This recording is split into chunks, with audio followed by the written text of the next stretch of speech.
Our climate is changing. Floods, storms, and droughts are ravaging many parts of our planet. Our most vulnerable people are being hit the hardest. We have an obligation to build a safe and sustainable future for our children. And we can do that, but only if our world leaders have the courage to take bold action. And we need business to play its role too. Companies all around the world are already starting to move. Developing new products powered by clean energy. That move faster, last longer, run smarter, are more reliable and wasteless. But alone, these solutions are not enough. We need more companies to stop investing in the old world and start investing in the new world. 开创清洁能源创新的新纪元 To build a vibrant, low-carbon economy. And we want our governments to do their part too. If government implements ambitious climate policy, our businesses will thrive. We need ambitious goals that help us to limit global warming to 2 degrees. policies that allow us to take clean energy to scale. We need to place a meaningful price on carbon. So that we unleash competition while growing our economies within the boundaries set by nature. So that we can create the right kinds of jobs in the places where employment is most needed. 这是商业应该发挥的作用，也是我们想要做的事情。We have a small window of opportunity to create a better, cleaner, and more prosperous world for all. One that protects its most vulnerable, equitably brings clean energy access to all, and lifts billions of people out of poverty. We have to act. We mean business. Do you?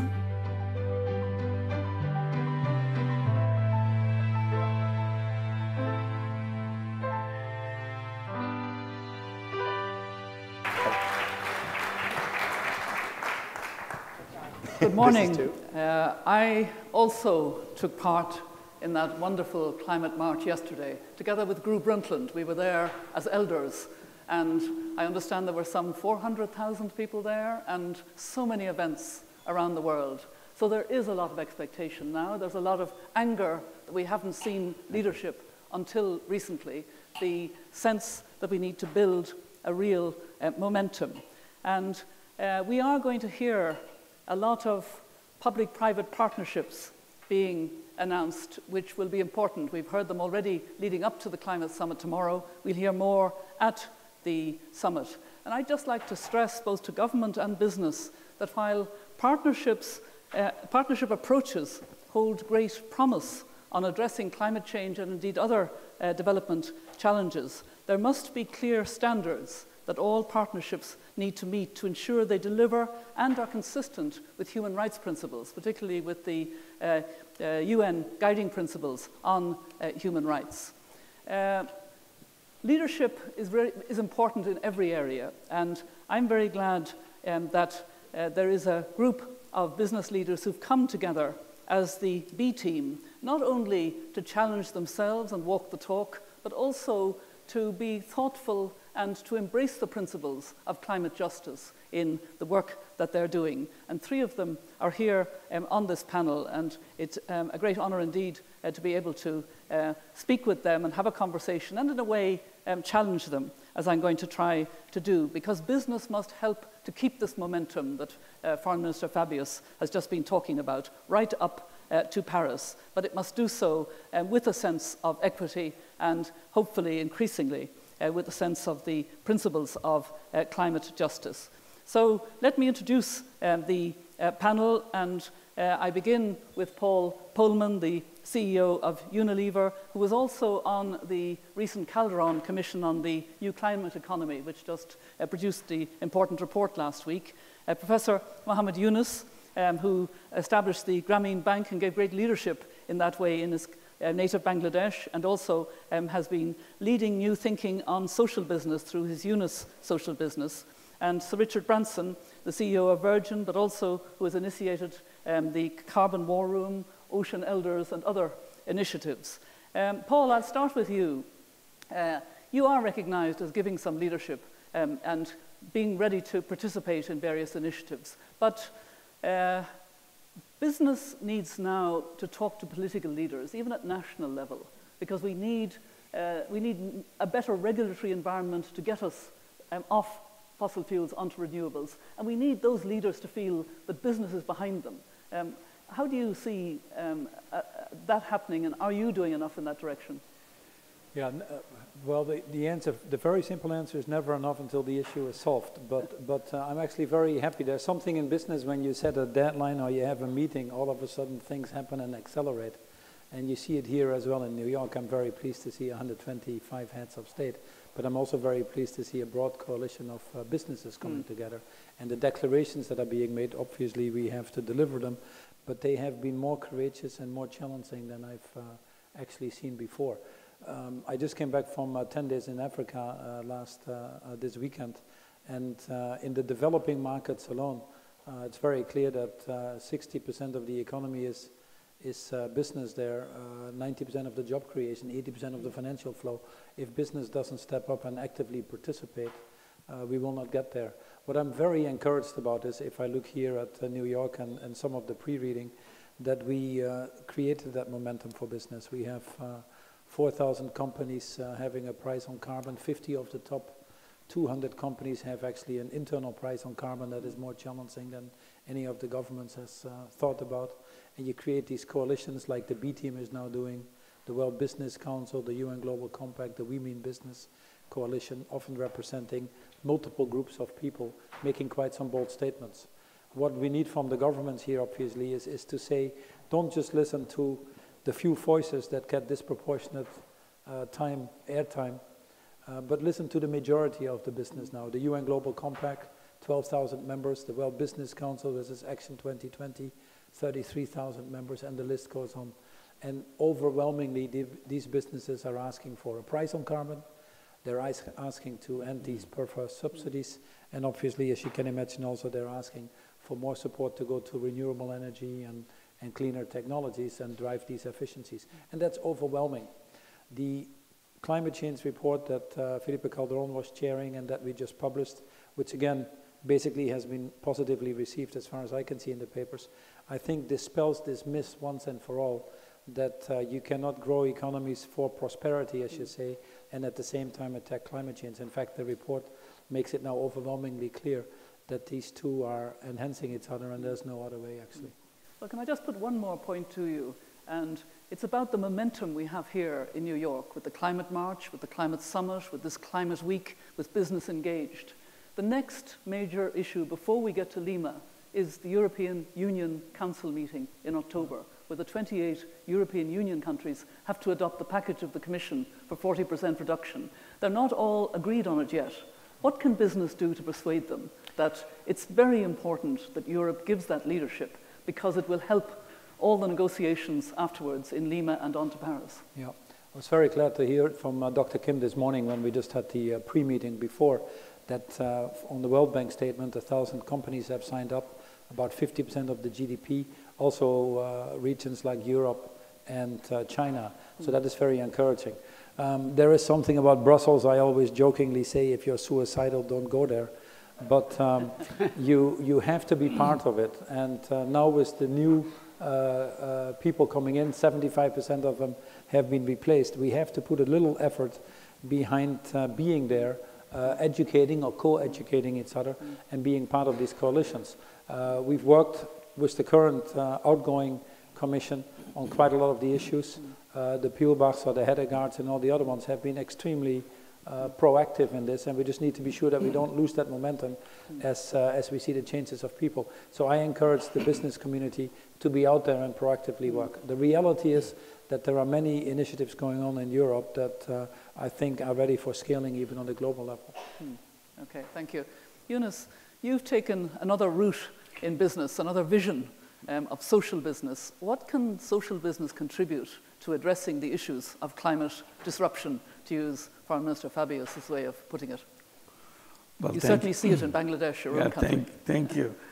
First, I wanted to mention that the point that we have come over years and centuries, our climate was not an issue. So we were doing things without having any consideration for climate. So we developed businesses that way, we developed our lifestyle that way, we developed technology that way, where climate was not an issue.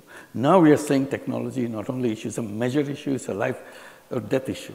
So one thing needs to be done, the way we have continued our businesses, our technology, our lifestyle, all those things to be reviewed. It's not just simply saying that let's do it, it will not happen, because we have done a culture of it.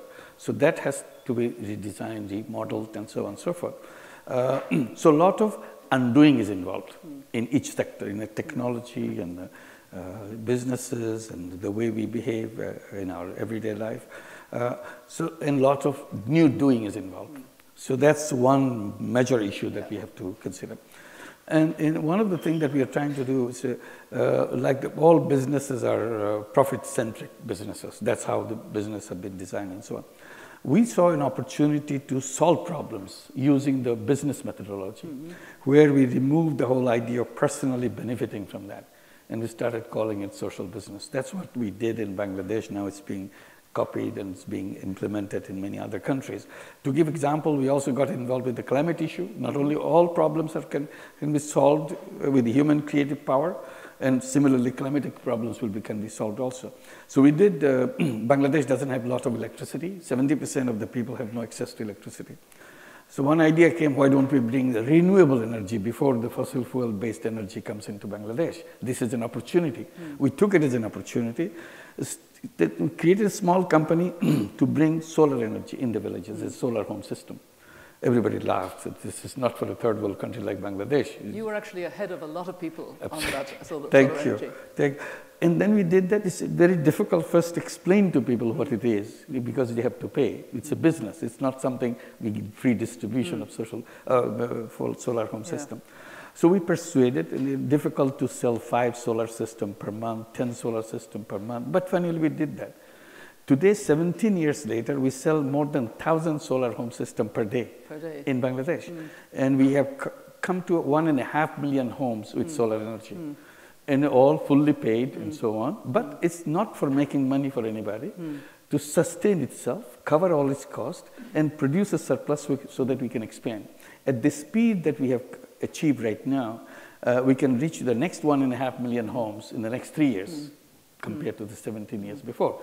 Because it makes so much sense to people. So climate is not something that people say, no, don't bring it to me. People say, this is what we want. Because kerosene cost is going up. Technology is bringing the solar cost down. So we simply tell people, give us the money that you spend per month on kerosene. We give you clean energy and beautiful energy. You get connected to the rest of the world and so on and so forth. So that kind of response. So many other companies are coming up to do similar thing in Bangladesh. So it's spreading up. And similarly, we see a lot of deforestation going on in the world. So one of the things that attracted me in Haiti, that only 2% of Haiti forest left. Each day is chopping up the trees for making charcoal. So we thought, why don't we create a social business to create forest? In a sustainable way, rather than the traditional method of government coming and building forest and investing a lot of money for long-term thing. We said, no, we can do it in a business way. So with the support from Richard Branson, he's joined us in that effort, and the Clinton Foundation together, we launched this idea to reforest Haiti in a social business way. So you need a different kind of business methodology to explore these opportunities, to bring it up. So either you talk about the cookie stop, improve cookie stop. Once you bring the technology, see, the technology is always supporting what is being done. So once we said, no, we don't want to do that. We want to undo that. We want to start something new. So you need technology to support you. So once you look at in a way, with the eyes that we don't want to personally benefit, but we want to solve the problem, suddenly technology starts working in that direction. And also you need to have the education and so on. The children have to learn from the very basic education, what kind of lifestyle they would have.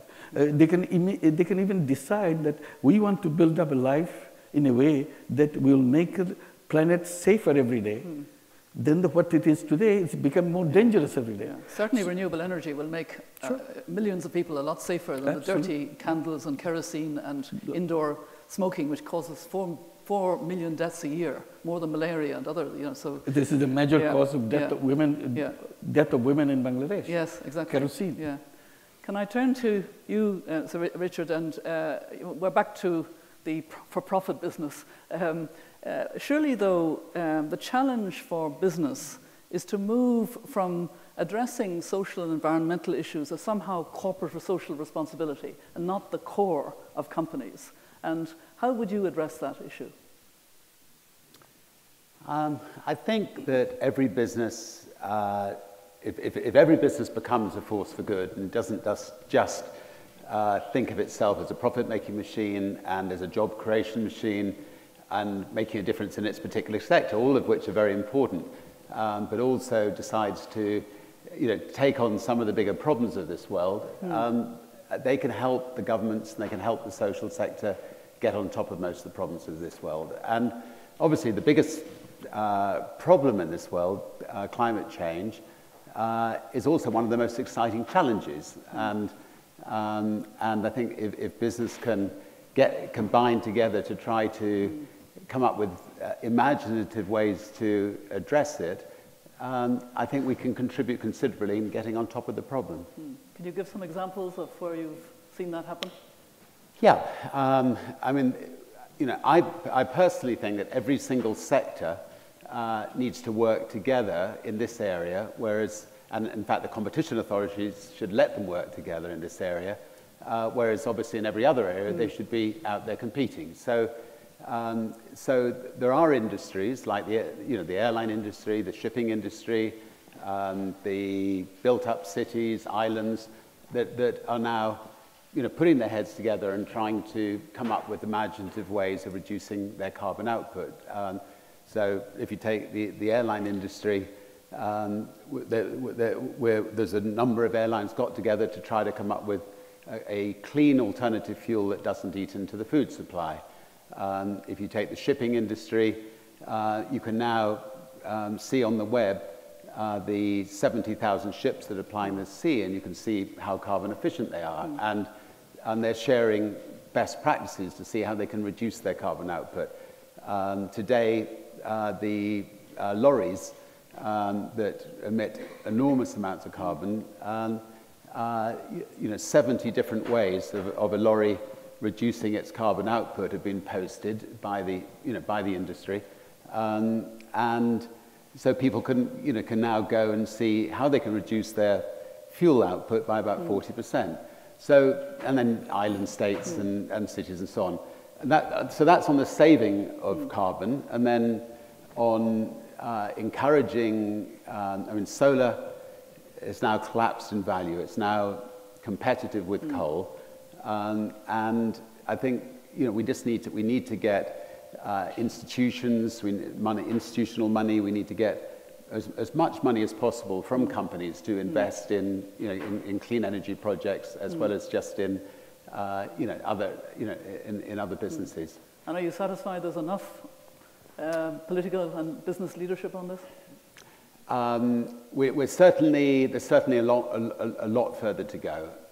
But I think that if business leaders can realize how exciting it is, I think there's a financial opportunity for business leaders here. And one of the reasons that we together got together to form the B team was we've got to get to the middle of this century with zero carbon emissions. I think with enough determination, with enough entrepreneurial zeal and commitment, we can get there. And it can be very exciting. And if governments can get rid of unfair subsidies to the dirty fuel industry, so that there is a level playing field, I think that you could see a whole new revolution of clean energy businesses. It's interesting that the three of you have actually taken a very positive, action-oriented view. I mean, you started, Paul, with the initiatives. Yunus from a bottom-up point of view, from social business, so much can happen that will change people's lives for the better. And you're talking about greater collaboration in sectors to do this. Some of this was reflected in the new climate economy report, Paul. Do you want to touch on that a bit? Yeah, I think on the reason why we might be so positive is perhaps in this panel is, first of all, I believe it's too late to be a pessimist. But secondly, we're coming at a point that the cost of not doing anything is actually starting to exceed the cost of doing things. You were talking about the price of kerosene. You were talking about some of the coalitions you're forming, like you take the initiative on in the airline industry. We see very much so. For example, a recent report by KPMG, half of my business is food. Not doing anything wipes out the profits of the entire food sector in the next 30 years. So even people that are not that altruistic or don't think there is a human dignity side or a poverty alleviation side will actually have the hard numbers drive themselves to action. And I think that is very much so what you saw in the new climate economy report that we put together, where investments are being made, for example, in infrastructure. The report focuses basically on 3 areas of high carbon intensity, as you would imagine. One is cities, the other one is land use, and the other one is obviously the energy sector. And just the investment in the next 15 years that is going to happen in infrastructure, that we need to accommodate this enormous urbanization that is happening and population growth, is about $90 trillion. Just to making that green investments. And the report compares cities like Barcelona versus Atlanta, putting in the right public transport. You can actually create the green growth in a very economically viable way. In the agriculture sector is a very good example as well. A lot of land is not being optimally used. Just using 12% of the land now instead of deforestation can feed another 200 million people, and the report talks about that as well. One of the declarations this week, where more and more governments are getting enthusiastic about as well, is the net deforestation agreement. 12% of global warming comes from the forests. 50% of deforestation, every year the size of Greece disappears, comes from the enormous demand on food. And all of a sudden people start to realize there are better ways of doing it. We can get more sustainable sourcing. We can use the wastelands that we have let go and replant those, create livelihoods for smallholder farmers and give them a living, and create this ecosystem that is there for generations to come. And I think that makes us now positive, because the economics, and again, that's what the report basically concluded, the economics drive us to it for the ones that don't put their heart and soul in it. Now, this is very interesting, because we're actually the first generation now, to Mohammed's point, that actually experience the climate change. But I hope that we're also the last generation that will experience it, and that's just an enormous opportunity. And we are the generation with that responsibility. In the next 15 months to get a climate agreement that is legal, robust and fair in Paris, that keeps us on a pathway below 2 degrees Celsius. Absolutely. And we're not on course for that.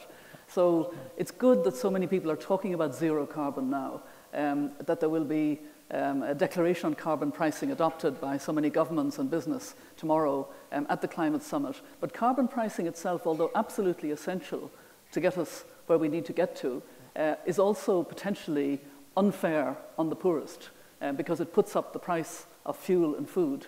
So we need to be very careful at all stages as we go forward now, intensely committed to the opportunity to move out of fossil fuel into renewables, that we do it with equity and that we make sure that the poorest have access to the cleanest energies. And that is happening more, but I think we need to accelerate it. We still got 1.3 billion people who don't have any access to electricity, and 2.7 billion out of just over 7 billion who cook on open fires and ingest indoor and outdoor fumes. So we really need to understand the dimensions of it. But I think there is a mood. I think there is a mood of action to make sure that we get where we need to get to. And I think that business can infect the political leaders with this action orientation. I really want to see more business leaders talking to leaders of their countries to say, give us more regulatory framework, give us more certainty where we're going. We want to go faster, and we need to go faster. And I think that should be the dialogue between business and government from now on. This has been a wonderful panel. We haven't had much time to further develop these, but I hope you'll give them the applause that they deserve, because they are giving leadership. Thank you very much. Thank you. Okay.